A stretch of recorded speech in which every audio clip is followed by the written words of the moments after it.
fight alone will make us rich beyond our wildest dreams. When you take great responsibility, great power will come. And then sometimes this movie happens. Hey, it's the Disenfranchised Podcast. We're that podcast all about those franchises of one. Those films that fancy themselves full-fledged franchises before falling flat on their face after the first film. I am your host, Stephen Foxworthy. And joining me, as always, the man who was in the Amazon with your mom when she was researching spiders right before she died. It's Tucker. Hey, Tucker. Oh, that was kind of rad until you said, and then she died. I mean, it's part of the line. No, it's like, oh, he's in the Amazon with your mother. Yeah. Yeah, like you're in elementary school, like making fun of your friend mom. or something. Yeah, I was in the Amazon. Where were you? I was in the Amazon with your mother. Say hi to your mother for me. Say hi to your mother for me. I was in the Amazon with your mom. My mom's never been outside the United States. Oh, that's tragic. So how's it going, Steven? It's going, Tucker. How about yourself? Pretty all right. Pretty okay. And also joining us, proof that her web really does connect us all. It brings back our good friend, Brett Wright. Brett, how we doing today, sir? Hello, Stephen. There it is. Oh, there it is. Just music to my ears. Look, the holidays are a busy time. They are, for us all. But we have her web to connect us all, and it brought you back to us. Uh-huh, sure. And we could not be more grateful. Yeah, for sure. You could probably be more grateful, but we could not. Well, I appreciate that. Thank you. I'm saying it's good to see you, Brett. It's what we're saying. Thanks. It's good to be seen. We see you. All right. I see you, Brett. I perceive you. I feel seen. And so you are. But we have gathered together today because look, guys, Sony just won't stop. They're coming out with Kraven the Hunter. No one asked for it. In fact, some people actively rallied against it, and yet they will not be deterred. Kraven the Hunter in theaters this weekend, and so to celebrate, we are covering, well, God, about the only movie we possibly could in this circumstance. Brett, what are we talking today? Well, I mean, it knocks out two of our things, right? We always end the year. Well, I mean, this isn't our year-end episode, but we've got another one for the year-end. But yeah, I mean, it was a failed franchise starter from this year, Madam Web, from 2024. Madam Web, directed by S.J. Clarkson, screenplay by Clarkson and Matt Sazama, Burke Sharpless. Speaking of Sharpless, the script, and Claire Parker, with story by Kareem Sanga, Matt Sazama, and Burke Sharpless. That's too many screenwriters for one movie, if you ask me. And starring Dakota Johnson, Sydney Sweeney, Isabella Merced, Celeste O'Connor, Tahar Rahim, Mike Epps, the great Mike Epps, slumming it in this movie. Speaking of people slumming it in this movie, we also have Emma Roberts, Adam Scott, and Zosia Mamet just slumming it in this movie. We've also got Carrie Bichet and Jose Maria Yazpik. What a cast, gentlemen. Oh, what a picture. What a cast. What a neat little ABC Family TV movie. This was a TV movie, right? This is a neat little TV movie. Tucker, this... What? $80 million? $80 million? What? Yes. What? Oh, that's just the net. We're talking a gross budget of $100 million, sir. For this? For this. Oh, it's a neat little movie. That's too bad they spent so much money on it. I have to imagine so much of that is reshoots. Oh, no. Because everything Ezekiel Sims says in this movie is ADR'd in later. God, it's the worst.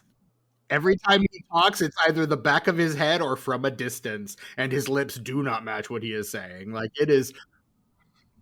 It's the worst I've ever seen where the character on screen is speaking the same language as the person doing the ADR.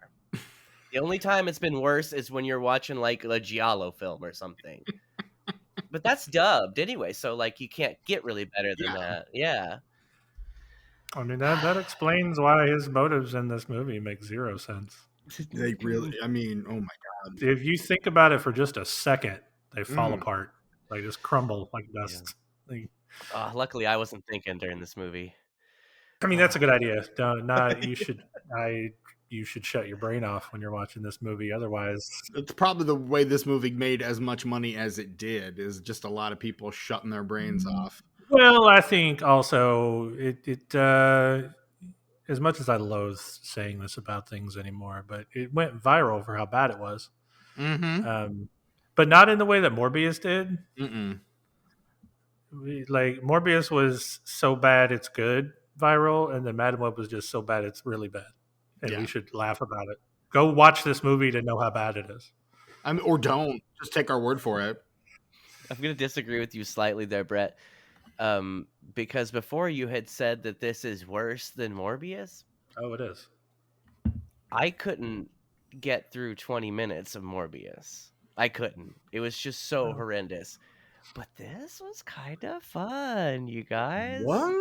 It was I kind of liked it a I little mean, bit. we're coming in on the Tucker scale of like really shitty movie that he actually likes, kind of. Yeah. I didn't want to like it, but it kind of grew on me. After about the first half hour, I was like, okay, I think, all right, I guess I gotta like this movie. I'm gonna have fun with it. So this is your kind of bullshit, is basically what you're saying. No, well, and it kind of is because there's some like the editing is terrible and the ADR is terrible and the cinematography. What the fuck is the cinematography? Oh my God. There is no cohesive language to this movie. Like, I guess it's all in English, but like the cinematic language is all over the fucking place. I like how here's what I liked is there was a much bigger story here, but because of all of the meddling that is very apparent in this Oh my film, God. they just kind of took the simple idea of it and just moved from situation to situation. It's like, okay, the girls are here, she gets there, figures it out, stops it, they move to a different place. That happens again, and then they move to a different place, and that happens again. And I was having fun with that. I was enjoying like the scenarios, and like I don't know, it was really dumb, but it was just dumb enough to really kind of interest me a little bit. Now, I'm not saying this is a great film, and there are a lot of problems with it, but I was thoroughly entertained by about 60% of this movie. You know how when George Lucas and Steven Spielberg sat down to make Raiders of the Lost Ark, they were like, let's make a movie with like none of the bad shit, with like no bad scenes, all killer, no filler. No chuffa. This movie is the exact opposite of that. Is what if we made a movie with all the shit you do not care about?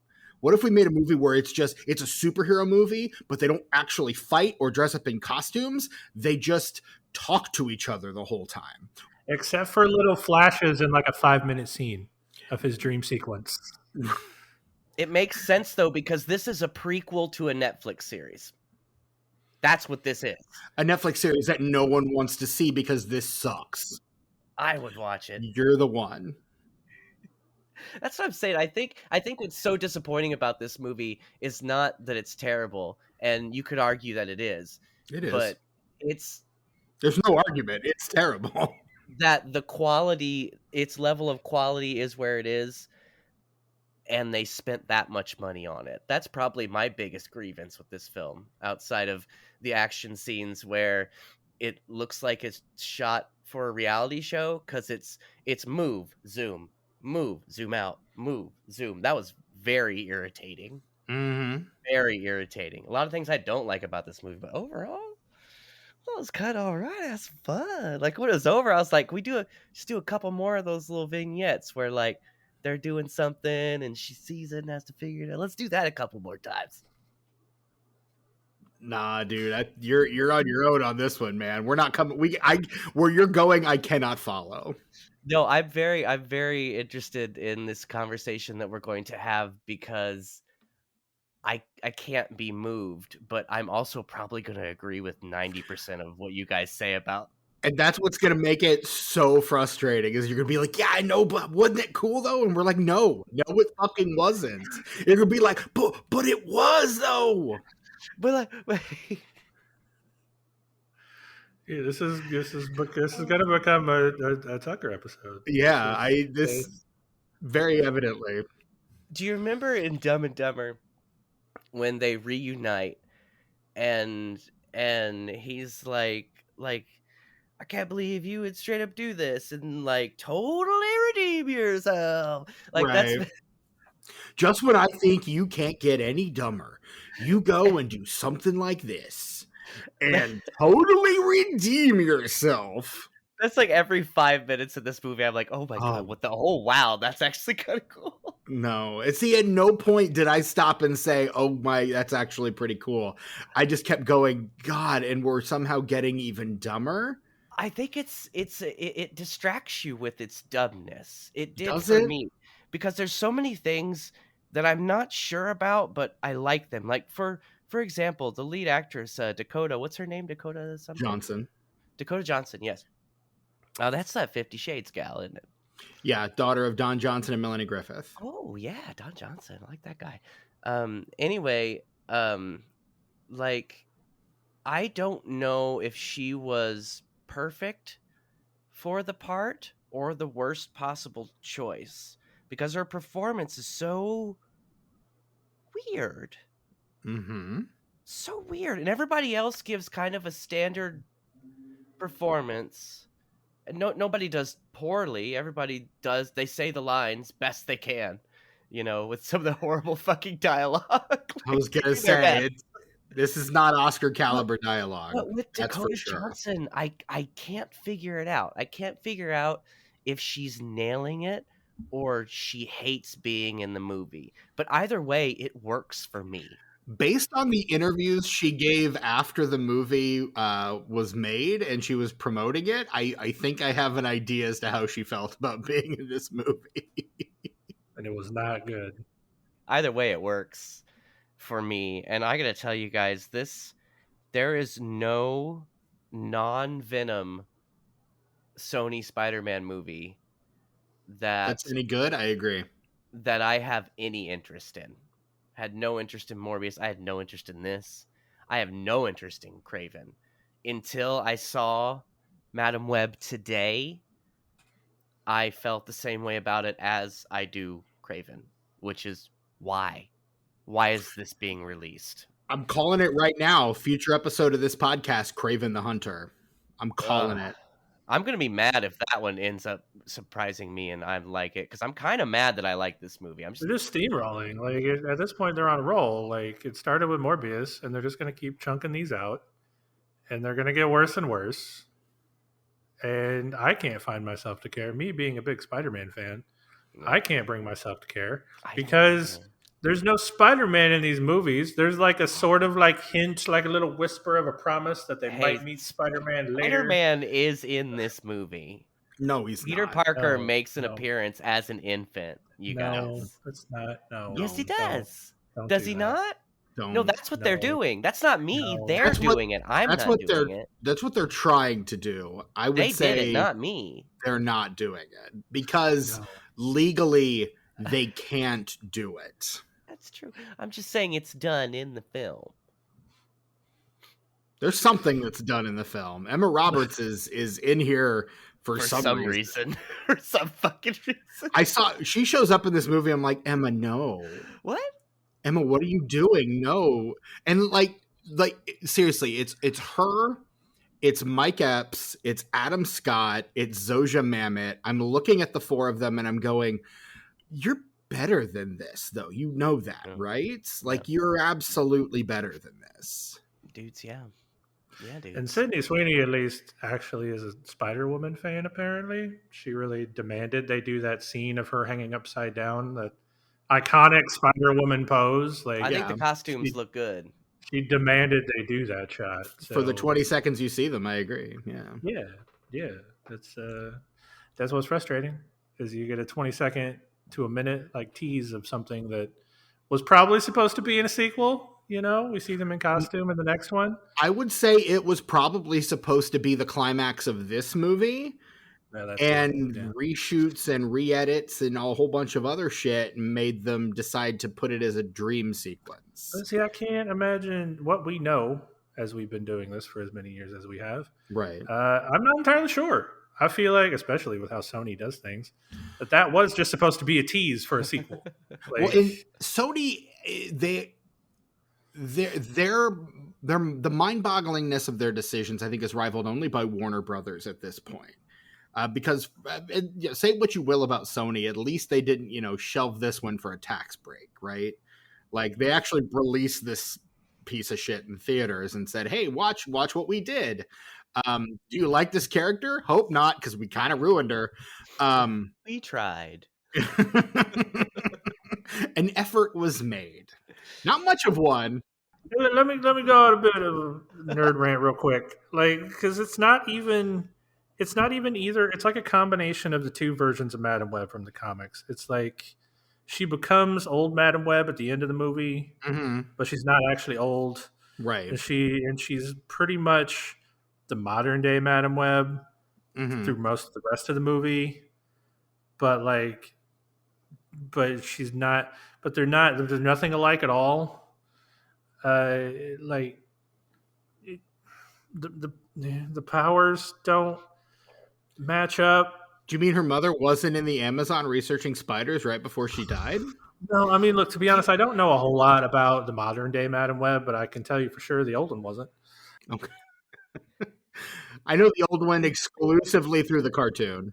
She was on the level of like an Agatha Harkness in the comics, where she's like a mentor to the spider people. And I mean, yeah, she is she holds the threads of the cosmic web together, and all of the various Spider-Men across the Spider-Verse, commune with her when they need to, and she guides them and whatnot. And that's where the similarities end to her in the comics and her in this movie.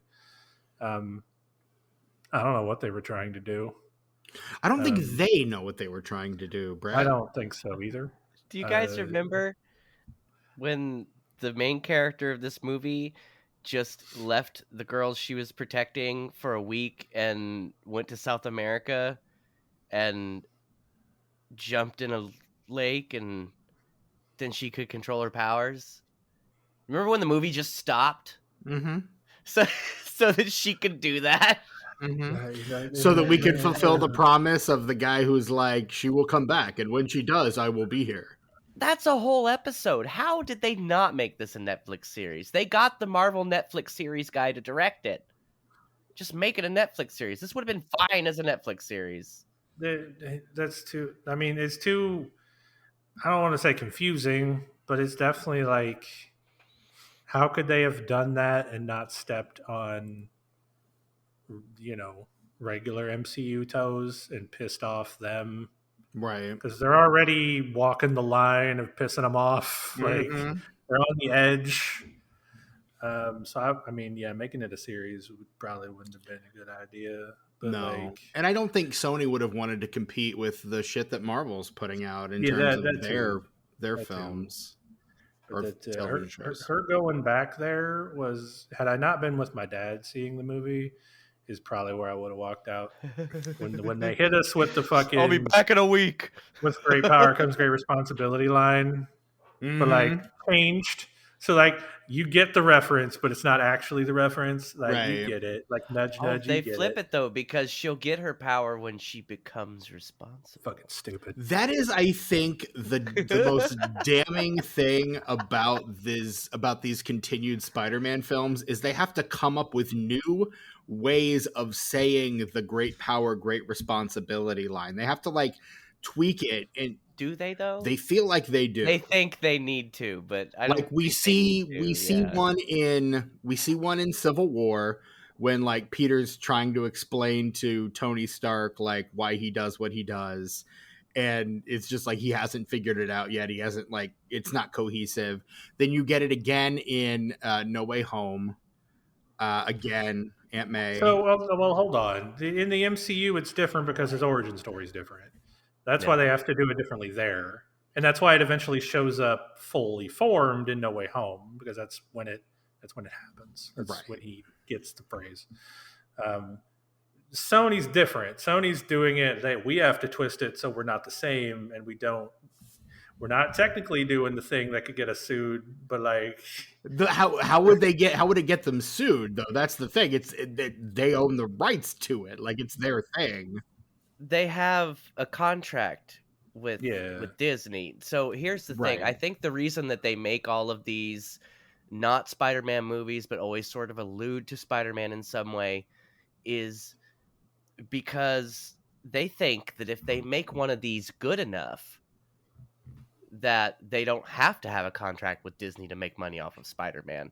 As soon as that's over, they get him back and they start putting Spider-Man in their movies. They just have to make one good enough first. And they're trying to strong arm them into doing that by throwing Vulture into the end of Morbius. Yes, by, Venom into No Way Home. Yeah, Venom into No Way, by having For no fucking reason. which I mean, No Feige's fucking immediately reason. like, yeah, fuck that, get that guy out of here, send him back to his own universe. Fuck you. We'll keep a little bit of symbiote just in case. I'll throw you a bone, Just but get in him the fuck case. out of here. There's an interview when Venom was coming out back in 2018 with Amy Pascal and Kevin Feige talking about Venom, and Amy Pascal's like, oh yeah, like they all share the same universe, and you're gonna see like Spider-Man pop up in Venom movies, and Feige's just like, no, you're not. Like, it just, the look on his face is like, just, that's not gonna happen. And like it's pretty clear they wanted there to be a Tom Holland cameo in this movie. Like, Sony really wants to try to get Tom Holland in these movies, but I think two things happen. One, Feige and Holland both have to sign off on it, and neither one of them wants that to happen. Like, Holland doesn't want it, and Feige definitely doesn't want it. When they set up if we were going to choose one of the Spider-Men between Tom Holland, Andrew Garfield, and Tobey Maguire, the fact that this movie is set in 2003, it would be the Tom Holland one. So it makes sense the time that this was set. Like, they're setting this shit up for Tom Holland. They're trying to make a movie so good that they can get him to come be in their Spidey-Man thing. They can get that back from Disney. Because you remember a couple times that contract has expired and they've had to renegotiate it, and we almost lost our boy. Yeah. So they make a non-Spider-Man Spider-Man movie good enough. As soon as that contract's over, snatching that motherfucker right back. So if this was the one, it would be Tom Holland. But here's the thing. That's not going to happen because Sony doesn't know what the fuck they're doing. No. Well, yeah, that's the thing. Like, what I love, look, in an alternate universe where these movies are great, and we get a Sinister Six movie with Tom Holland Spider-Man, I'd shit my pants with excitement. But that's not going to happen. That's what they want to happen. Mm-hmm. It's not going to happen. They've been angling for that for years. Like, there was supposed to be the second Andrew Garfield one, right? One of the follow-ups to the second Andrew Garfield, when they first decided, hey, we want to do what Marvel's doing, and we want to have our own Spider-Man like universe. And they've done that, except they've done it without Spider-Man. And the thing as these movies keep coming out, it becomes more and more clear that without Spider-Man, the villains are kind of pointless. It's crazy. Spider-Man villains without Spider-Man. That's crazy. Right? They don't work without Spider-Man. That's fucking crazy, dude. Like, and yet DC has managed to put out at least two, well, I would say one incredibly successful Batman villain movie without fucking Batman. I was just about to say, and he's just like, just like a Joker movie without Batman. Wild. Bruce Wayne is in that movie. It's so bad. But Batman's not. I don't care what anybody says. Both Joker movies are hot garbage. The first, I will not watch the second one. I don't care. But the first one, I agree, absolutely terrible. The fact that was nominated for Best Picture is laughable. The fact that is the movie that Joaquin Phoenix has his Oscar for is absurd. Ridiculous. And say what you will, Joker sucks. But it feels like that movie was very successful and made a lot of money. We can't argue that. Like Joker being nominated for Oscars feels like the Lord of the Rings throw the nerds a bone. Like, I don't really. Yeah, but Lord of the Think- Rings, I feel like, as much as I don't like those movies, those are Oscar-worthy films. Well, Right. sure, I would agree with you, even though I don't like Lord of the Rings either. But I would agree with you. But like, this is the Academy we're talking about. I feel like throw the nerds a bone is really what that feels like. Like, they probably didn't really think they were Oscar-worthy films, but If they were interested in throwing the nerds a bone, then Dark Knight would have been nominated. Iron Man would have been nominated. well, that was before. That was the before times, right? That was In the long, long ago. Yeah, but you know what came out before both Iron Man and The Dark Knight? All 3 Lord of the Rings movies, and each one of those got nominated for Best Picture in a field of 5. well, yeah, but then you switch over to the superhero side of things. That's what I mean. Like the superhero side of things, the Academy hadn't had they could keep ignoring superheroes for a little bit longer when those came out. Like, Sure. I feel like so few of those have been worthy of the nomination. I think Dark Knight probably yes. yeah, absolutely. Black Panther got nominated, and that felt like a bit of a coup. Mm. I liked both of those movies, but they're not Oscar worthy, really. Dark Knight feels like it is, but I don't know if I'd agree with Black Panther. But then I would say Black Panther, one of the better Marvel films, in my opinion, honestly. But also, I'm not a good judge, and I hate the Academy Awards, so take my opinion with a grain of salt. For sure, at least a grain, maybe a half a salt lick, who knows? But all that to say, there was a time in the early aughts when superhero movies were gaining traction and gaining steam where they were just, it was pablum. It was shit for baby nerds, like nerd baby funny book movies. And then I think 2008 is your turning point. You get your Iron Man, you get your Dark Knight. People are sitting up going, these things can be taken seriously. We get the single largest franchise in film history launched in 2008. And we get Christopher Nolan kind of doing the opposite side of things, going, we could just make these into really like good movies. And I think we're back at a point now where by and large, we're just churning this shit out to churn it out. Like even some of the Marvel shit feels very half-baked, like Quantumania. I know you guys love Quantumania, but like I can't get into Agatha all along. Excuse me. I just took a shot and I'm coughing. I apologize. okay, Tucker loves Quantumania then. That's I did I like- liked it. I wouldn't say I loved it, but I thought it was pretty good. Is Agatha all along good? I can't tell. I got through 3 episodes and I just don't really care. Very good. Okay, Very, I'll very keep good. going with it if you say it's worth it. Please do. Yeah. And I mean, Steven's over there shrugging. He doesn't give a shit. We understand. Look, man, it's just there's too much of this shit now. I can barely commit the time to do the stuff I want to do. Spoilers, they kill off Kitty Foreman in the 2nd episode, so there's automatically a strike against you. I mean, yeah. Like, she was fantastic. I loved her as the kind of fish out of water of the group. Like, why do you kill the best character off immediately? Well, there's a reason for that. Get to the end of the series and you'll find out. Okay, I will continue, Brett. I will, because you say I trust your judgment, and I do want to. It's like when you're buying comic books as a kid. Like, some of them aren't great, and you're not having a good time reading them, but you need to have that knowledge to move on. Right. Yeah. So that's why I like Marvel stuff. There's not really a lot of it that I hate outside of that Secret Invasion. Is that what it was called? Everybody hates Secret Invasion. I was going to shit say that so- one is awful. That wasn't even half baked. That was like a third baked, Right. and then they just threw it in the trash. I haven't had issues with anything else really, but I don't dislike Agatha all along. I just kind of got bored. Got 3 episodes in, and I was like, and I just kind of forgot about it. I mean, it is kind of it has a similar formula the first 3 episodes, and then it starts to change a little bit. It gets a little different. Things start to happen. Things are introduced. People become things that you may have predicted they become, et cetera, et cetera. But yeah, no, it's very good. And I will agree that Marvel was definitely in a slump after Endgame. They didn't know what to do with themselves. They have felt consistently rudderless, I would say, since. Oh, but you guys remember Werewolf by Night though? Oh, Well, yeah, I mean, that there was were cool. bright spots, sure, Maybe. in the slump. I mean, Multiverse of Madness, for example, Oh yeah, was a bright spot in the slump. that's So pretty like, all right. Yeah. yeah, it's on an upturn where like they finally got their shit together with their TV series. They're like, okay, we're not just going to pump these out. We're going to have a showrunner. We're going to do the shit correctly. We're not going to treat it like an afterthought. And I mean, they're only releasing 1 or 2 movies every couple years instead of 2 every year. Yeah. They've course corrected.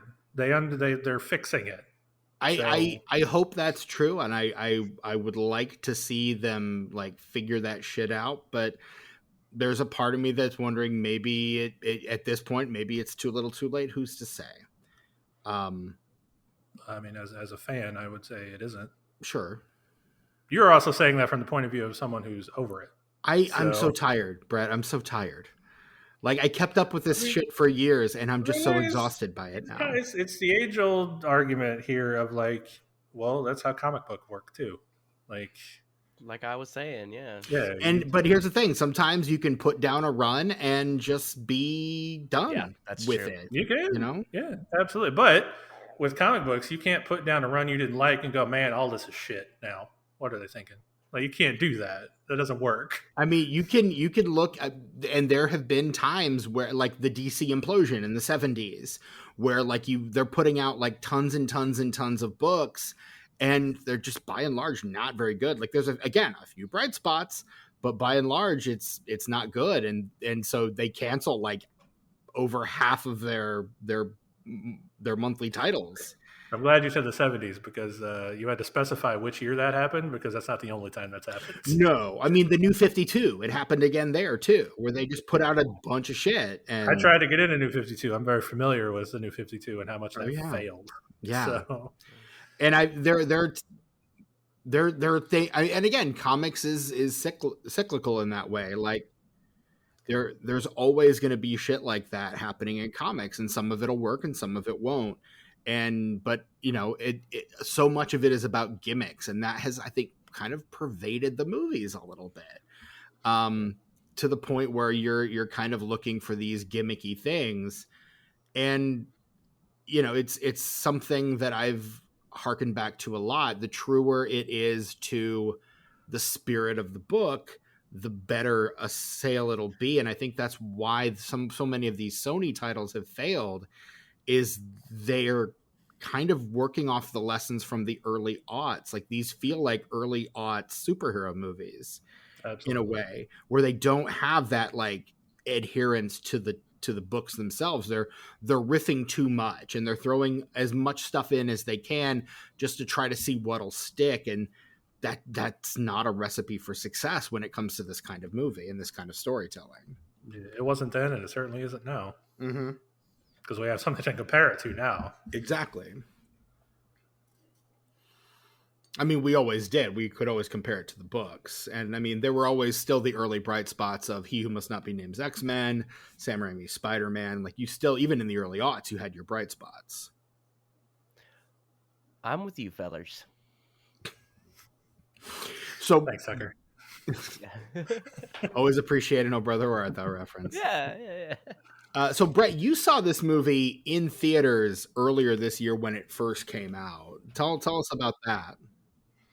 I mean, it was my dad and I's tradition. The opening weekend of a Marvel movie, we would go see it, regardless of what it was. So we were there opening weekend to check out Madam Web before all of the, word of mouth got out. Went in fresh. Went mostly, yeah. I mean, word of mouth has started, so I was maybe a little aware. People had seen the trailer. Yeah, which I mean, I don't. What is that trailer? That's not this movie at all. I don't really trust. Like, trailers. I think that has a lot to do with people's enjoyment of it too. It's like I never saw the trailer. I mean, I've grown to hate trailers because trailers nowadays just show you the whole fucking movie. But anyway, until I watched this movie, and I was like, "That's not." I mean, the movie's not good either, but that's not like that. That's not this movie. What is this? What is this? Well, and also, yeah, sometimes trailers just straight up lie to you. It was all the costume stuff. The whole trailer was the trailer. Just the 20 seconds. Yeah. Like, trailers are not what they used to be, man. Mm-mm. Not what they used to Oh be. boy. But Oh, boy. but yeah, no. I mean, I came out of it pretty shocked at because I'm very much on record as saying how much I shut my brain off at movies, and I don't really try to think too hard about them. I just kind of like to look at the pretty pictures and look at the cool references, and like, Sure. oh, they're talking about Spider-Man, yay!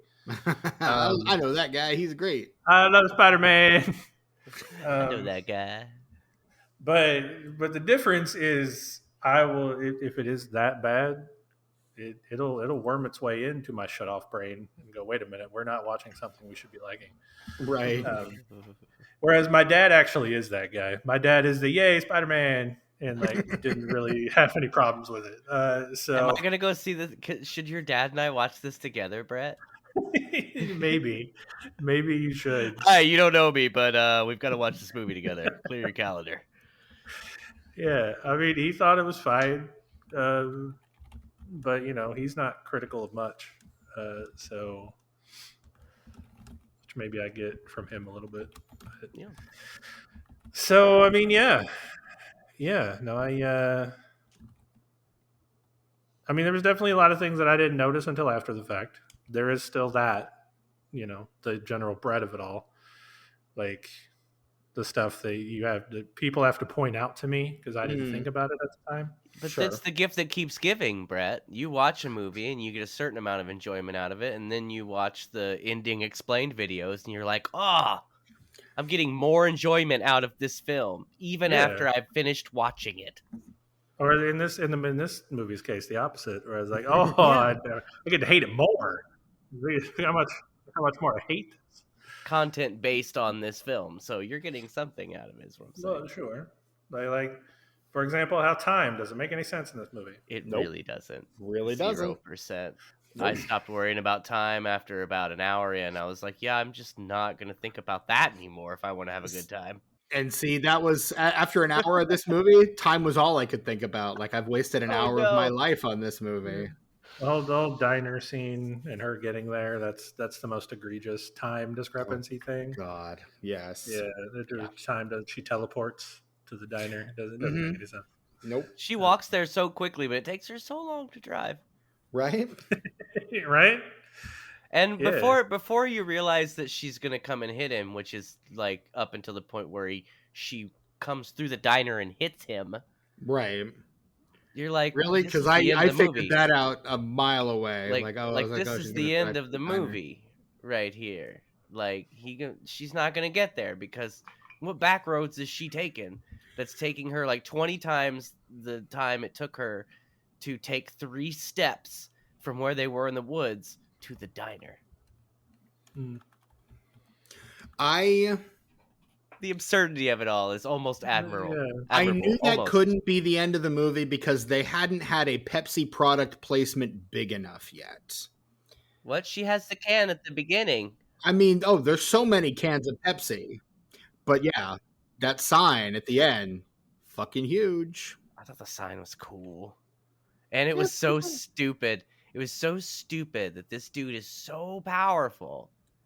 So powerful. Like you see in the visions, like that she got before she changed things, how easily he just breaks those girls every time.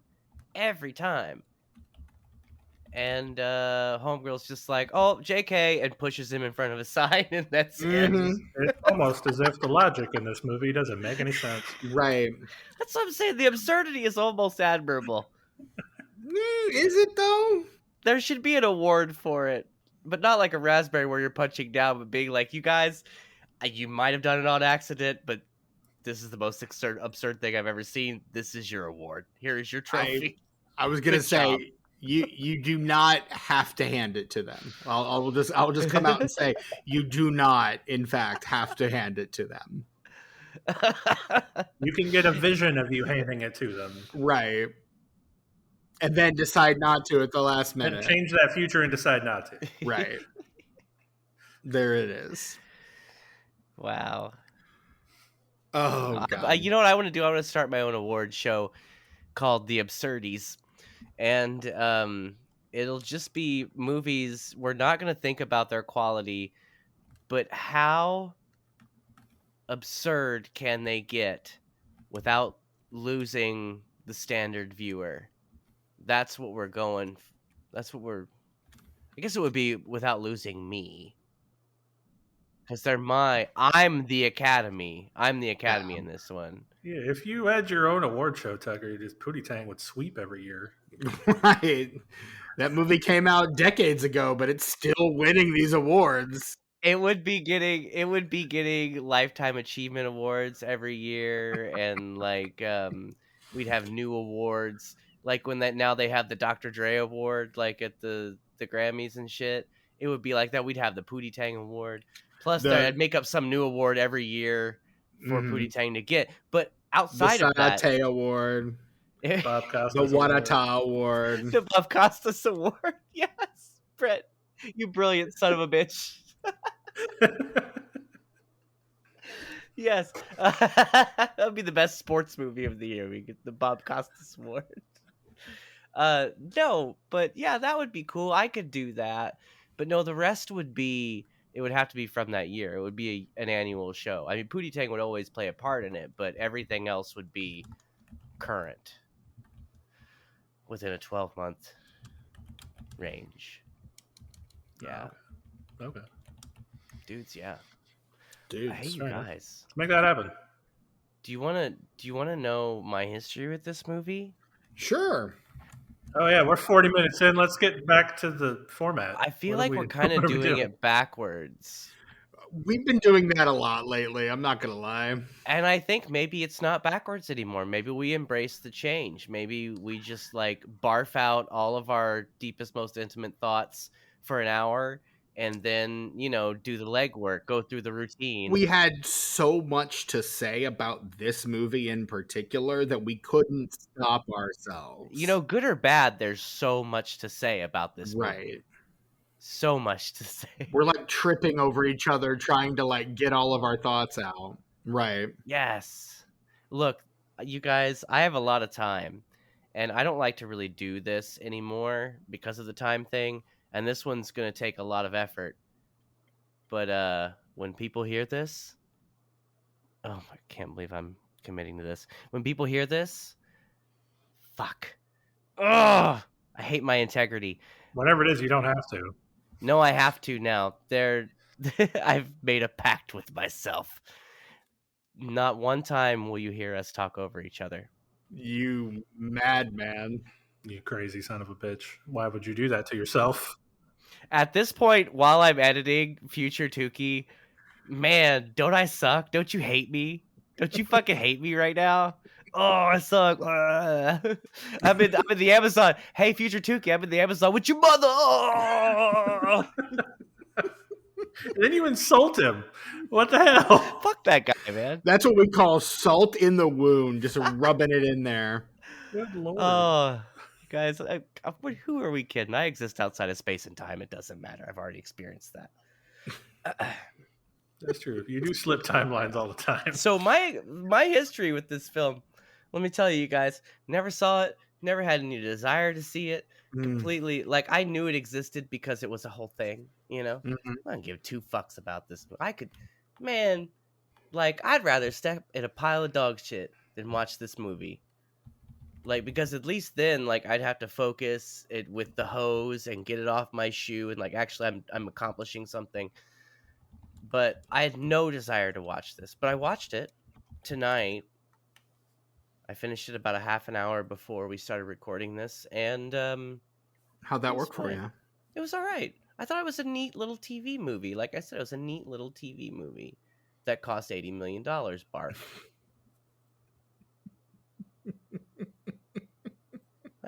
Steven, what's your history with this movie, I wonder? I saw the trailers and determined that this is probably going to be a real bad movie.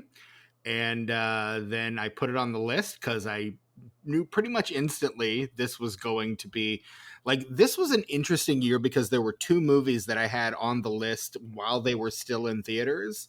This and the movie we're covering at the end of the year for our year end.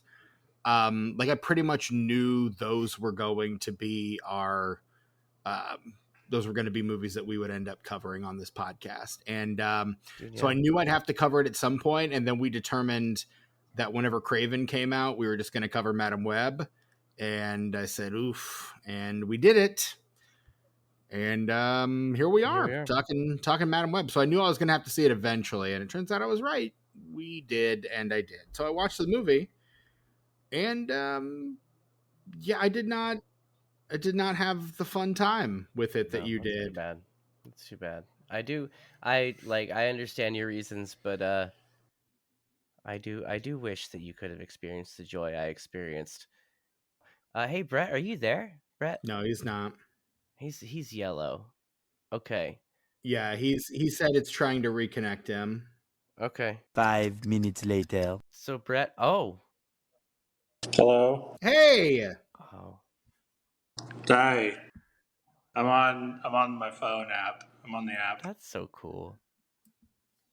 Yeah. I probably sound like shit. So Look, I can understand what you're saying. Yeah, we've at least got that going for us, which is nice. So that's fine. Yeah. Yeah. Is it? Yeah, do you want to clean up this audio after the fact? Because we can keep going. No, I'm gonna spend a lot of time on this episode anyway, so it'll work. I'm just saying, if you listen to one disenfranchised episode this year, make this the one. Because your boy's gonna make this shit sound good. Like, you were here, and you know how much we've been talking all over each other. Boy, let me tell you what. Ooh, boy, I'm gonna spend 2 days. I'm gonna work on this like I'm getting paid. Is what I'm saying. All right. Yeah. So anyway, Steven, with that being said, I think we should do the plot in 60 seconds. All right. Well, for the uninitiated, the plot in 60 seconds is the part of the show where we, your intrepid hosts, recount the plot of the film we're discussing, in this case 2024's Madam Web, in 60 seconds or less at the behest of the D6 of Destiny. This little item that I hold in my hand, this relic of disenfranchised lore. I have sides 1 and 2. Brett has sides 3 and 4, and Tucker has sides 5 and 6. I'm going to roll the D6, and we're going to see who among us will be recounting the plot today. And it is a 6. That's which me. means You guys. it is Tucker. You guys, that's me. That's you. This is the Okay. first time the D6 has chosen you, is it not? I mean, I feel like I've done a plot with all three of us. I don't remember which one. Maybe Brett's the one who hasn't been picked by the D6 yet. No, I have. It's rare. Okay. It does happen. It's usually me, and quite frankly, I'm just happy that it's not me. So I'm going to go ahead and put 60 seconds on the clock today. Dude, yeah. And Tucker, I will give you the 30 and 10-second warnings, and the Thank time you. starts whenever you do. So there's this lady, and she's a straight up EMT, and her partner is Ben Parker, like that Ben Parker, and she gets in a little accident and comes back to life, and then, but like before that, she starts to see the future a little bit, but not like really, and then she sees Mike Epps die, and then he does die, and that's sad because I love Mike Epps. And then she gets on the 30 train, seconds. and there's these girls, and she's like, what the fuck? And then she saves the girls, and then she does that about 4 more times until the end, where the guy what's chasing them, he gets squished with a Pepsi sign, and the reason he was trying to get them is because eventually they had killed him. And that 10 sucked seconds. for him. He was not into that, so he had to kill them, but they had killed him instead. So it all worked out, and now we're all friends. And that's the time. end. That was good. That's something, all right. That was good. Hey, look, it's Brett. I'm back. He's back, Press baby. Press back.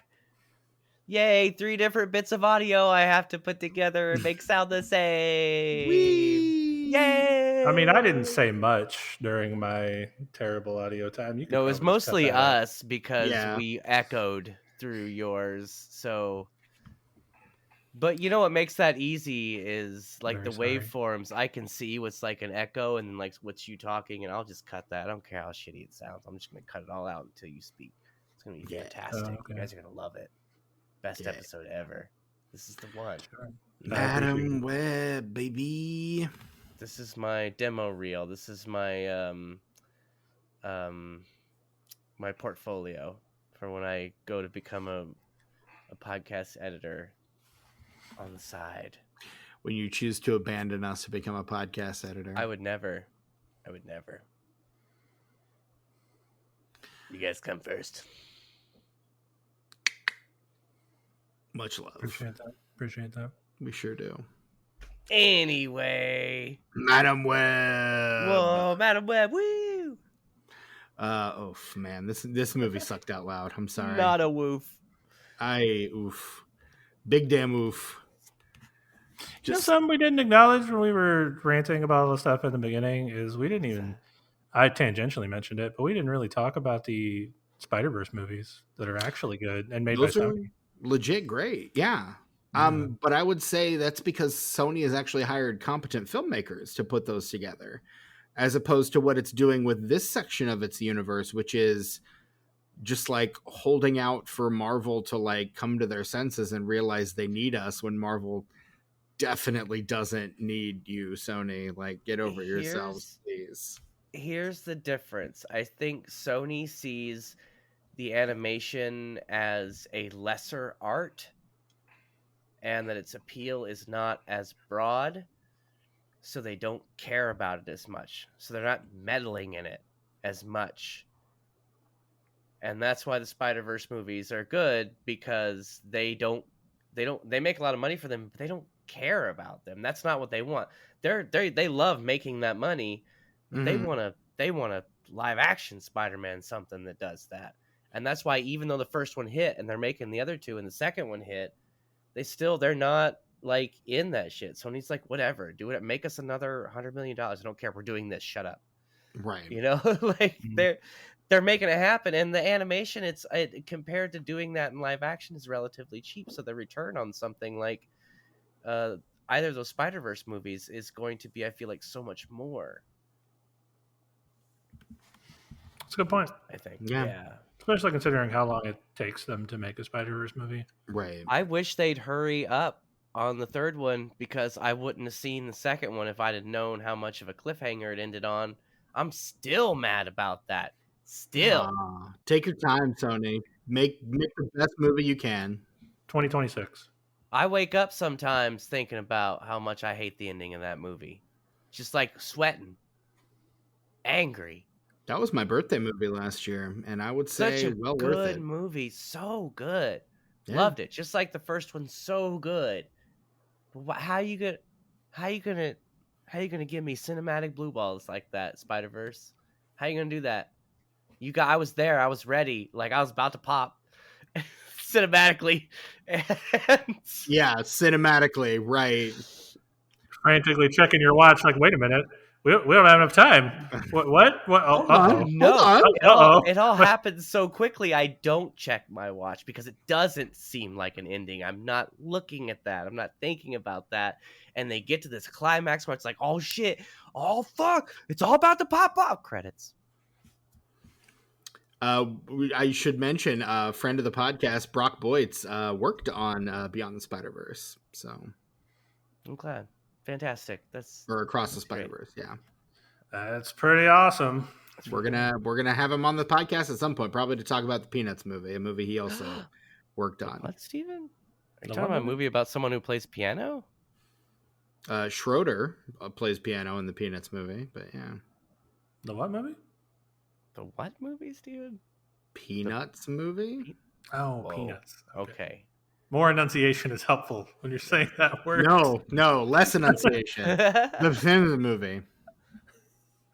I mean, yeah, dial it one way or the other. Don't dial it in the middle. That's the problem. Oh, you guys, there's the perfect example of that in the South Park video game that I've been playing for the last week, but it's so offensive. Which That I cannot- which South Park video game? Fractured but whole. The fractured butthole. I can't even repeat it, but it was so effective that it worked on myself and Marv in the real world, where someone is named something that sounds so much like a racial slur for this person. So close that even Marv and I were like, wait, did you... Okay, you said you didn't. All right, because I know you're not racist, but it really sounded like you... They got us, is what I'm saying. They got us. They fucking got us. But I would not dare, maybe when the mic's not on, but... Okay. Nope, that's not a sound clip that's going to exist of me. That's fair. That's totally fair. I mean, it's similar to what they actually did in the show was Token being named Tolkien. No, Right. no, Yeah. no. It's a superhero name for one of the characters. Sure. I mean, I assume we weren't talking about the same thing because Token is not offensive. Right. So No.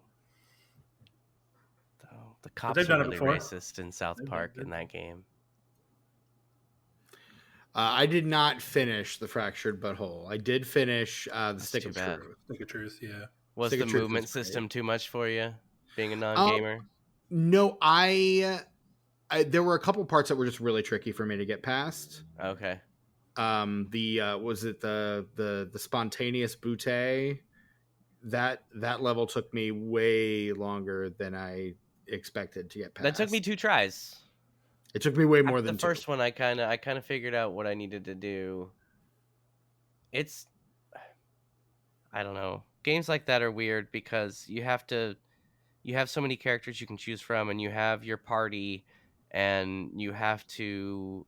Everybody kind of has to have good chemistry with their Mhm. strengths and their weaknesses, and sometimes I'm really good at that, and in South Park games I'm pretty good at that, like picking my move set and having the right dudes with me for the right situations. Hell, I beat Morgan Freeman today, boys, and that was the hardest fight of the whole game. You can pick a fight with Morgan Freeman. That's I've heard that's the tough one. It's not even part of the story at all.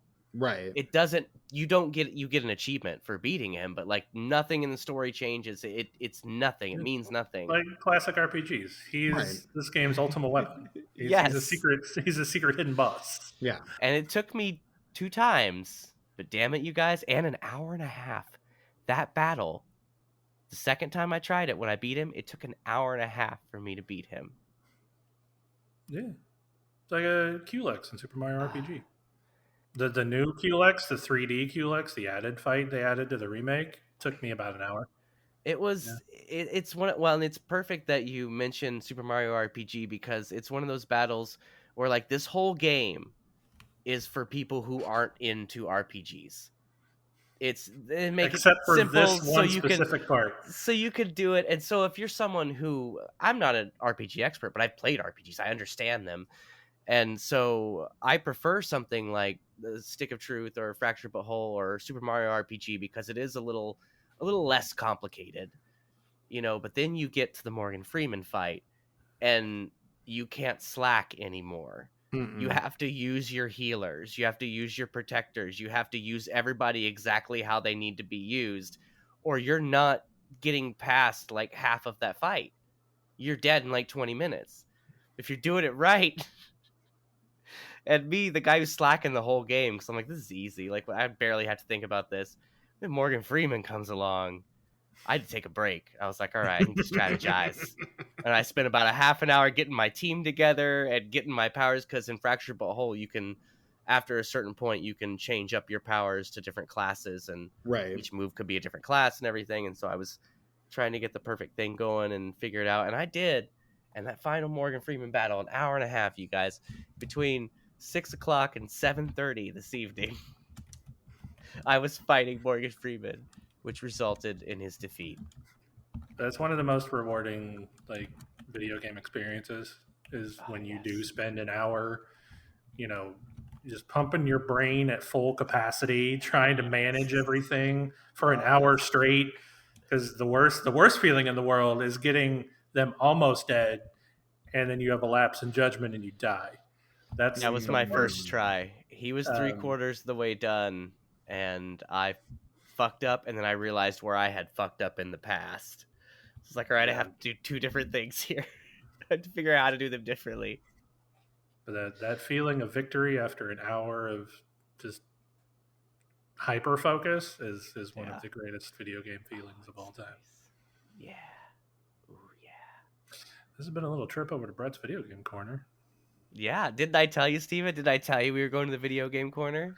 Look, it made me realize that and I'm not going to do this because it would be like a 5-hour long episode. But an Oops All Video Game Corner on Spider-Man games. Oh my god. You know what? If there were 2 games that we could all play and then do one episode on it, and that would be the 2 Sega developed Spider-Man games. The first one being Spider-Man versus the Kingpin, The Amazing Spider-Man versus the Kingpin for the Sega Genesis, and subsequently the Sega CD. And though the graphics look better, I preferred the Genesis soundtrack. It was chaotic in a really great way. And the Spider-Man arcade game, the one where you can play as Spider-Man, Hawkeye, Submariner, or Black Cat. Those are the 2 I want to talk about. Those are the 2. Are there better ones? Yes. I mean, yeah, the fact that you're leaving Maximum Carnage out of those Right? two is That's you're out a of your different mind. that's a different episode. That's the thing, is we don't do this all in one episode. We take it in like little groups. No. That's just it. We do it all in one episode, and Oh, it's a God. 5-hour long episode. Oh no, I'd fall asleep and cry at the same time. I would too. Look, I love About 2 Spider-Man. hours I in. love Spider-Man video games. I've played Yeah. most of them. A lot, yeah. The original Spider-Man for Game Boy, hooked that shit into my veins. I was playing that 24 hours. If I wasn't playing Super Mario Land, I was playing Spider-Man on the Game Boy. Animated series No, just OG, original, the very first Game Boy Spider-Man game. with X-Men and Arcade's Revenge. Nope. No, I know what you're talking about, because the second one was a Carnage game. It was Spider-Man 2 and Carnage was on the cover. I know what you're talking about. Sorry. Never beat it. I couldn't get past Venom. He was like stage 3, stage 4. It was a very Game Boy hard game. games back then. Yeah, they very, very shitty. But yeah, I just couldn't talk about them that much because there's also bad ones. For every one good one, there's like 3 bad ones. I believe that. I feel like I've played a lot more good Spider-Man games than bad ones. But there Well, I mean, you probably avoided the bad ones. No, it by would and have to be large. a Spider-Man focused game. Like, it couldn't be like Ultimate Alliance or something like Right, that. It would have right, to no. be. Now, where do we draw the line though? Because then you have Spider-Man and X-Men in Arcade's Revenge, which is half a Spider-Man game. If we took out all the games where he's just part of the ensemble, then it's maybe a 3-hour episode. That's I think that's what we'd want to do. Though I would include Spider-Man and X-Men, and though I would not talk about every versus Capcom game that he's in, we would spend a little time just talking about Spider-Man in those games. It's like a little, yeah, dude, good meeting, you guys. Let's do that. Let's put this together. We're doing it. It's getting done. Just mid-episode video game Good job, corner you planning guys. meeting. Yeah, let's Yes. do that. Hope you guys have enjoyed. Did you leave? Are you still listening? While we're over in the video game corner, I just wanted to real quick before we leave, I wanted to, as is tradition, I wanted to mention. Why? Give himself fuck? something else to do in this episode The fuck? Why would you do that? because is why he would do that. Because I'm a bad dude, Brett. Why would you question that, Brett? I'm a bad Future Tucker dude. is gonna fucking hate you. Nah, I'm gonna listen. I have to listen to this whole episode. There's no way I can skip through this at all. No, No way. Not happening. Too much finessing needs to be done for this one. I blame Agreed. myself. Yeah. So do I. So do I. Steven, I'm so proud of you. I'm learning. Damn it. Well, you guys, we Uh, sure did. Boy, you guys, we sure did straight up talk about Madam Web, huh? We did. We talked about some Madam Web. It truly was a Madam's Web. Maybe Madam Web was the friends we made along the way. It was, I think. I feel like the fact that everyone regrets this movie is a big like black spot against it, and probably why we won't see any more of them. Even if the box office had not been terrible, which spoilers, it was. It was. I did a breakdown of all of the Sony's Spider-Man universe, which is what they call this, despite the fact that it has no Spider-Man in it. I did a breakdown of all the movies by budget, domestic gross, international gross, total gross, and then Rotten Tomato, Metacritic, and Letterboxd scores. And I don't know if this is going to come as a surprise to you or not, but Madam Web scored the lowest across the board. Speaking of total gross, It had the lowest domestic gross, the lowest international gross, the lowest total gross, and the lowest Rotten Tomatoes, Metacritic, and Letterboxd scores of all of these films, including Morbius. I want you guys to know that I fought this movie, okay? Like, I wasn't just like, oh, everybody hates this movie. I'm gonna like it. Ha ha ha ha ha. No, I fought this movie tooth and nail the entire time, and I still had a good. I don't get it. Like Morbius, I couldn't get to 20 minutes of, but like I was genuinely entertained by this film. Do I see its flaws? Absolutely, but I had a really good time. Enemies to Watching lovers. it, I don't get it. Madam Web, is that what happened? I think that's it. Yeah. I don't get it. Yeah. Tucker had a full on rom-com with Madam Web. I didn't hate it. I really didn't. I kind of liked it, is what I'm saying. Kind of liked it. You and Madam Web go like this. What is on brand for you? I mean, I said it at the top of the episode. I don't want to be a cliche. And yet, here we are. But yet, here we are. Yeah. I fought this movie the entire time. And yet, at the end, you and Madam Web are still doing this. Yeah. I'm smushing my fingers together like they're kissing. For the listening listener. Now, for the non-listening listener, here's something else. And now for something completely different. And now here's something we hope you'll really like. Turn down your ears where available. So speaking of, Madam Web had a gross budget of $100 million, net budget of $80 million. It grossed $43.8 million domestic and 56.5 international for a total worldwide gross of $100.3 million. Barely made profit though. Right? I mean, and that's, well, not counting, like marketing and shit. Yeah. Oh, I thought you included the marketing in that earlier number. All right, never mind. Statement retracted. Right. It's really you want your domestic box office to overshadow your budget. So when the domestic gross comes in under the budget, you're like, oh, this is bad. Usually that's the case. It opened at number 2 the weekend of February 16th, 2024. This was a Valentine's Day movie. It was number 2, all right. It opened right behind the Bob Marley movie, appropriately titled One Love, because it opened at number 1. In third place at the box office, future episode of this podcast, Argyle. That's a movie that's not getting a sequel. In fourth place, you have Migration, which is that movie about the family of like birds that are trying to fly south for the winter. Hey, did you guys ever read that comic book about the lions and it was the Iraq War? And did you guys ever read that? Mm-mm. Nope. You know what I'm talking about? Nope. I don't know why I brought that up. I'm sorry. Go ahead. Neither does anybody else. That's fine. In fifth place, something called The Chosen Season 4, episodes 4 through 6.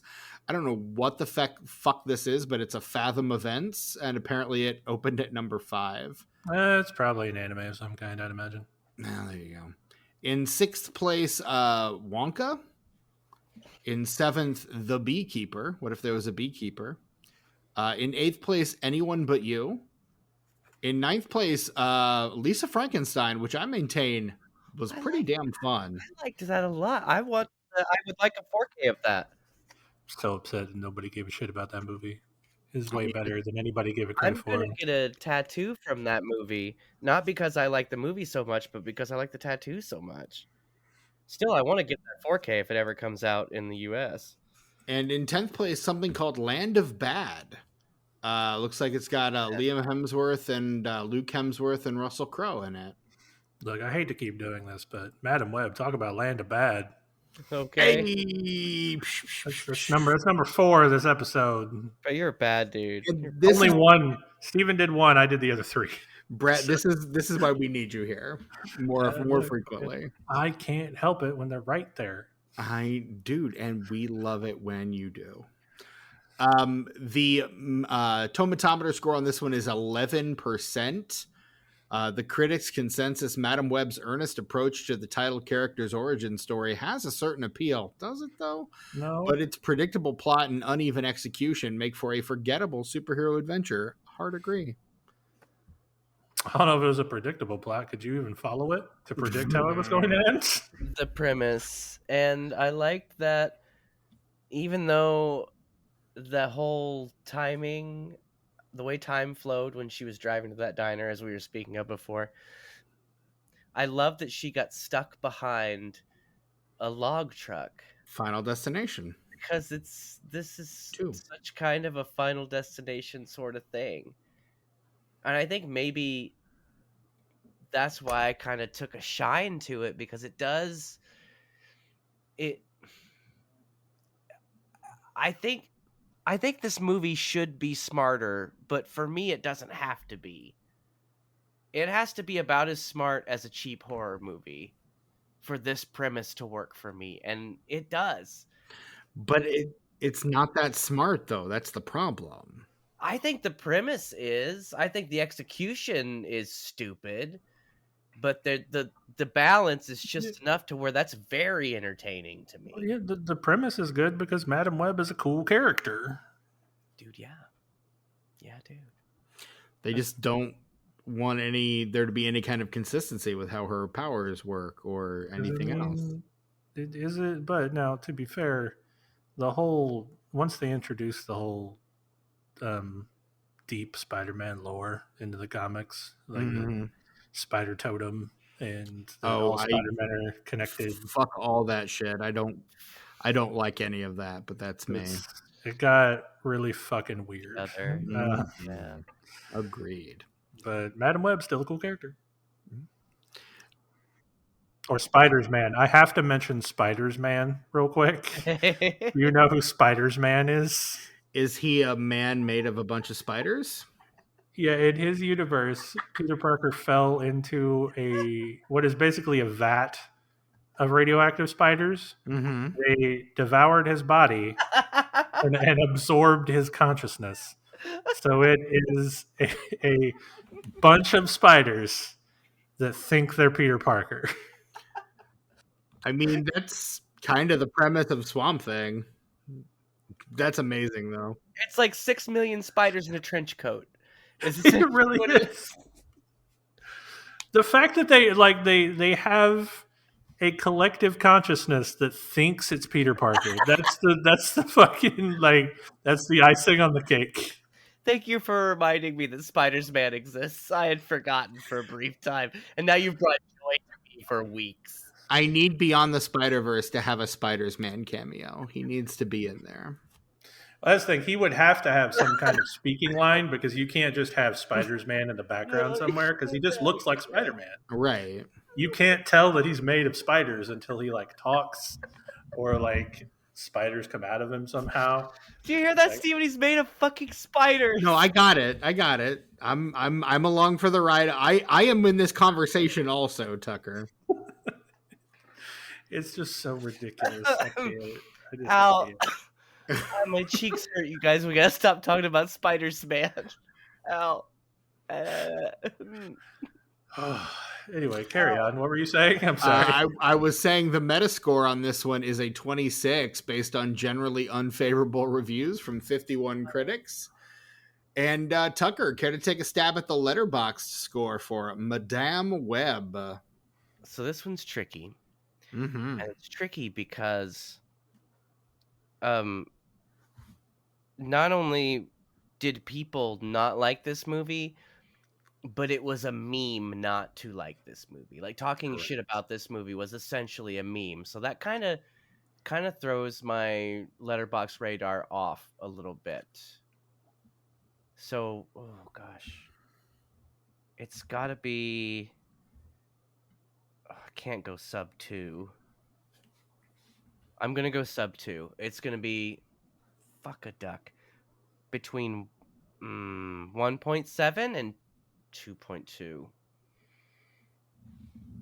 1.5. I was right to go sub 2. I was right to go sub. I've never gone You sub 2 were. before, so I would say 1.5, really? Yeah. Yeah.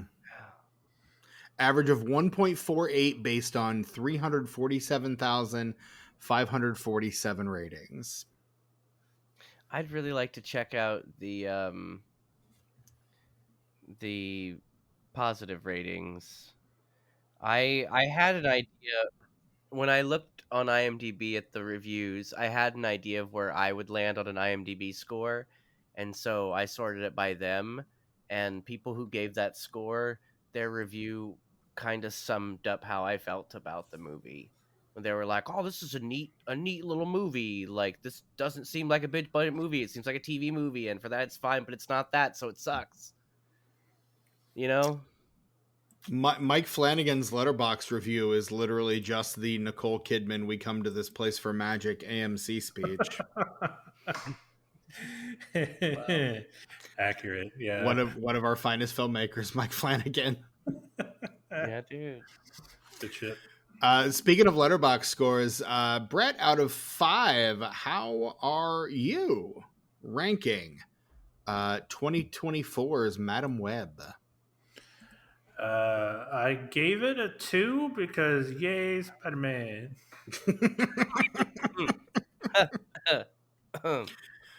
Tucker, what about yourself? Spider-Man. So this is a tricky one for me because a 3 seems like too much, but a 2.5 doesn't seem, for the amount that I enjoyed this film. So can I do 2.75? Is that acceptable? Just this once. Okay. Letterboxd doesn't do that. I'll say it for you, Steven. Letterboxd doesn't do that. It's going to throw off his numbers. Well, round me up then. To 3? 3 it is. 3 it is. For the Letterboxd, yeah. All right. But- and whereas it's a 1 for me. That's fair. This is like Elektra, Catwoman levels of just bad female superhero movies. And hey, maybe in like 20 years, Madam Web gets redeemed like Elektra did. Maybe. Straight up maybe. I think this is probably one of the worst movies that Of all time, yeah. that I enjoy in the way that I do. Come on now. You can't say that when something like Food Fight Even exists. you've seen movies, right? Like 1 or you've 2 seen movies. I Okay. try not to make a habit of it, let's be honest. That's why, like, with this movie, like, for me, a fair objective rating of this would be about a 1.5 or a 2. But yeah, I mean, same for me. A pure objective rating is probably a 1, but I think this as is previously mentioned, yay, Spider-Man. Spider-Man. But I think this might be the worst movie that I don't like because it's bad. Like, I'm genuinely entertained by this film, and I don't know what's wrong with me. Neither do we. I fought it the whole time, and while the credits were rolling, I was like, well, fuck me if I didn't like that movie. Boy, did it suck, but GD it, I had a real good time. I mean, maybe you should rewatch it and revisit it because I mean, like, No. when I Nope. first came out of Nope, if I watch it again, it'll be Amazing Spider-Man 2 with Andrew Garfield, and I don't ever want that to happen again. It's like Gossamer, Brett, and we mustn't dissect Gossamer. I loved Amazing Spider-Man 2 so much when I saw it at the movie theater. I was like, oh man, that kind of sucked in a few places, but boy, that was a really fun experience. When's the next one come out? And then I bought it when it came out on Vudu, and I watched it, and I was like, what is this steaming pile of shit? Mm-hmm. What is And this? see, that is the other side of the coin of what I will refer to as my condition. Like when I see a movie for the first time, my brain is shut off and I'm all about it. But like if I watch it again, which maybe this is why I don't go back and watch movies a whole lot. If I go back and watch it again, then I'm not along for the ride because I've been along for the ride already. So now I'm being more critical because I'm watching it a second time. And You know what to expect. You don't. yeah, Your expectations are going to be correct because you've seen it. yeah. Take for example Beetlejuice, which I watched for a second time last night. Yeah, you texted us, texted the group chat Yeah. about that. Yeah, a don't very remember funny that. sight gag that I'd missed the first time. Mm-hmm. And yeah, I think my opinion of it got worse. Yeah, I do have an urge to watch it again, and I said that on the episode too. I have an urge to watch it again, but like the more I've sat with it, the more I don't really want to. But I'm going to. I don't know. Enough time has passed where I feel like I can come into it without expectations, but still relatively fresh on the nuances, you know? So Yeah. if I'm ever going to like that movie, it's going to be the second time I watch it, probably. So if I like Beetlejuice when I watch it on HBO Max, I'm never going to watch it again. I like to end on a high note. I like to retire on top, you know? Sure. As one should. Right. Yeah. We did it, you guys. We fucking did it. We did it as we are wont to do. Yeah. Boy, howdy, did we do it. Straight up did it. It's been done. Straight up. All right. And that is our episode on 2024's Madam Web. Her web truly did connect us all. Yeah. Yeah, we're the Disenfranchised Podcast. You can find us wherever you get your podcasts, which is probably where you're listening to us right now. And hey, while you're there, why don't you go ahead and leave us a review, a 5-star rating and review, please and thank you. Goes a long way to helping us find more listeners like yourself. Been a while since we've gotten a new review. Leave us one and we'll read it right here on the podcast. Oh, speaking of writing in, I did get a text earlier. Oh, really? From friend of the show, past and future guest Hope Lickner, who, hey, I like her. yeah, she's great. Fans? And she said when she heard that we were doing Madam Web, she decided to write in. She says, "Hi, Disenfranchised. Madam Web, was the central conceit of your show worth it?" Like we've already done that act of contrition. Am I using that right? When we covered Food Fight. I mean, right. We already had our penance. We've already went through that. We done self-flagellated all up in this bitch. Yeah, we've already had the existential crisis of what are we doing, and that Right. was years ago with Food Fight. So Yeah. we're fine now. But I think Brett, you and I at least agree this movie better than Food Fight. yeah, of course. I don't think there's anything worse than Food Fight. So Right. Yeah. and I don't want to find out if there is, honestly. No, So frankly. And then she writes, "P.S. What did y'all think of Godzilla X Kong: A New Empire?" I quite enjoyed it. I thought it was very good. I have no interest in it, so unless I have to watch it for something, I probably will not watch it. Like, did you I see haven't that? seen it yet, but I plan to. I'm glad Yeah. that it brings you joy, dear listener. I truly am. We sat down and did a King Kong watch through. I might have talked about this on air. I don't know. I know I talked about it, but I don't know if it was on mic or off. Hard to tell these days. It is. I'm here so rarely. We don't really Right. remember. But yeah, the girlfriend and I have a little poster of scratch off horror movies, and the King Kong franchise, which is something I hate about this poster. It just gives you franchise and not a specific movie. That So you sucks. watched all of them? You watched the 70s ones too? Oh, those 70s ones. We decided to just pick a like a batch of them. Like, do we do the 70s ones? Do we do the originals? Do we do the legendary Monsterverse, which is what So we you went picked legendary, yeah. with those, yeah. Nice. I mean, you got to watch the OG though, and I, of course, I'm a sucker for the Peter Jackson one as well. Yeah, which I'm not. And she's not a fan of black and white movies. And There's a Dead Alive reference in it, though. God love that. That's the only thing I liked about that movie, I think, was that it had a Sumerian rat monkey in a box. I mean, I was that's like, cool. that's the thing that made the people the zombies in the Dead Alives. I mean, that's cool. But I like the rest of that Adrian movie is actively boring, and it has Jack Black in it. Disagree. That movie fucking rules.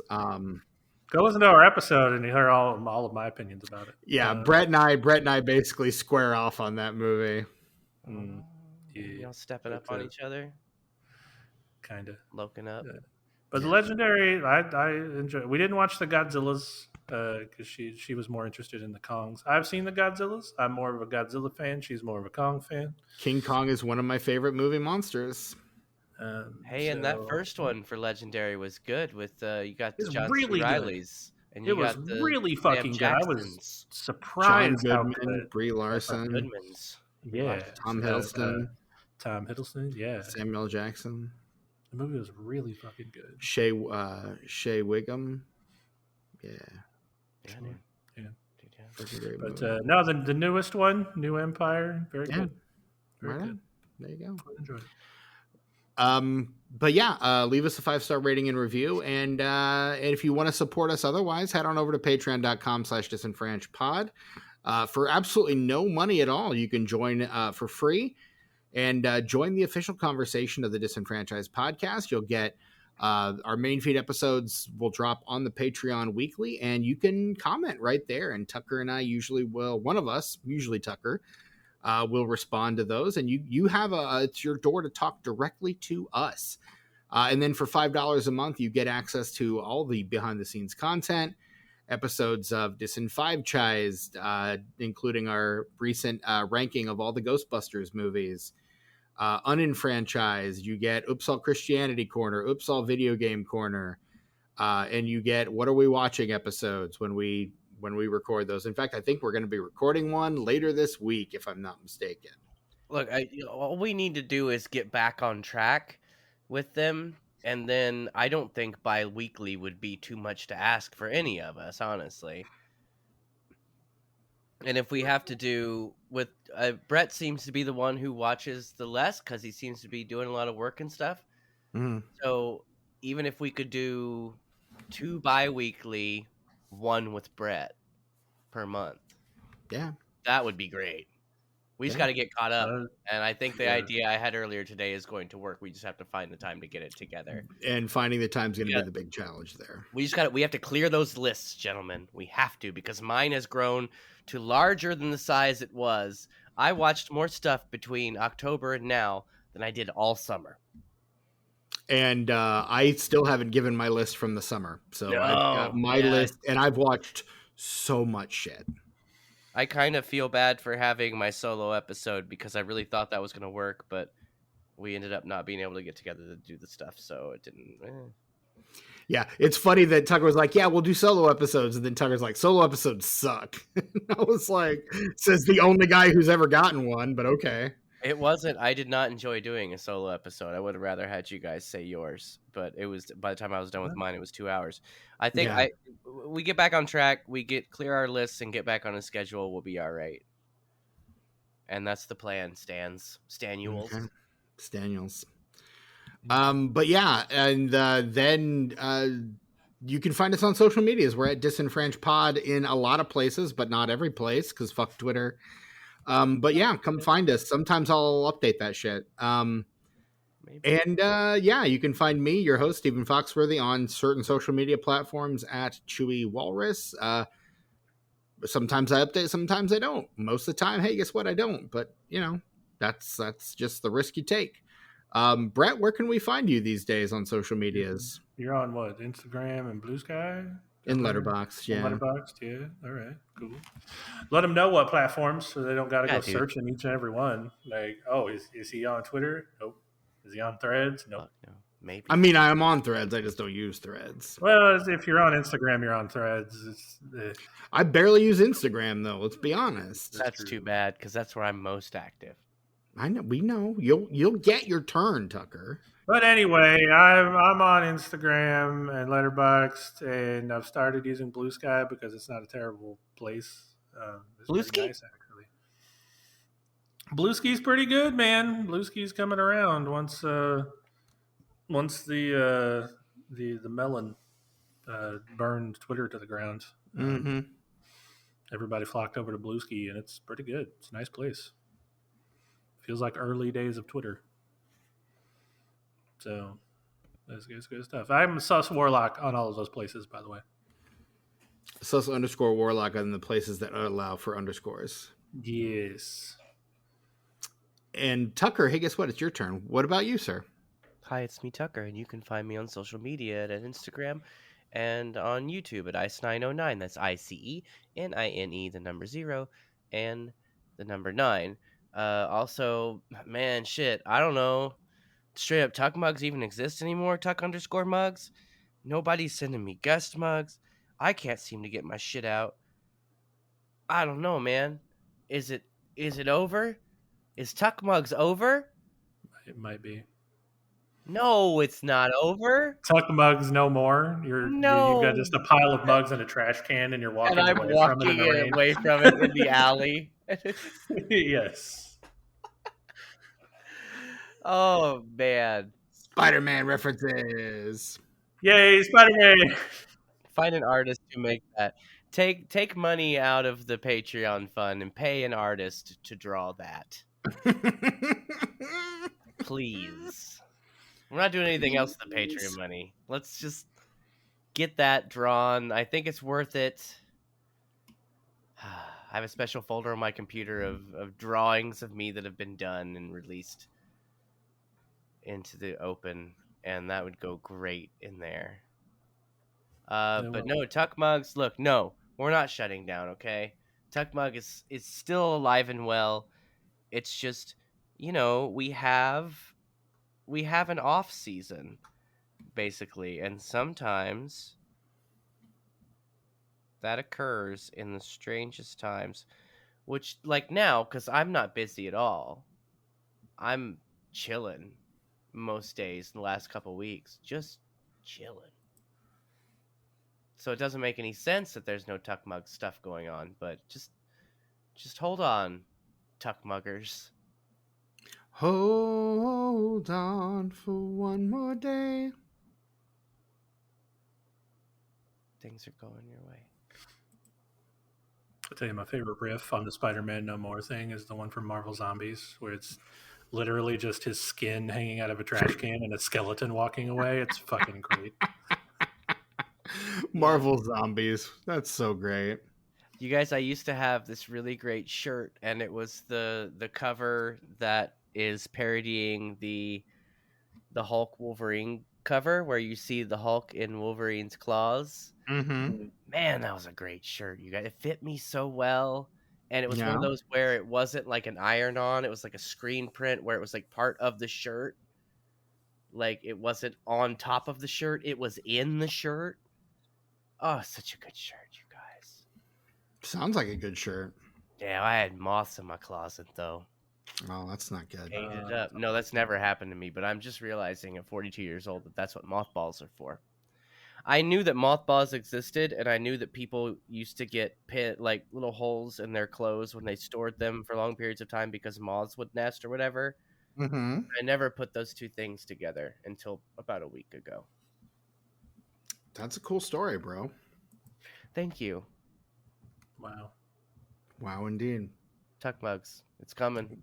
Wow, wow, Better we watch out. You better not cry. I'll cry. Okay. Better not. Stop that And shit. Better not pout either. Don't you better not. Do it. See what happens. we're not going to tell you why. You just No, have we're to not. figure it the fuck out. Tuck mugs. Send me guest mugs. It may or may not have something to do with the Krampus. Everybody send me a Christmas guest mug, and we'll have a purge, a straight up a great mass posting on the Tuck mugs of guest mugs. Send them all to me in one day, December 12th. That's before this.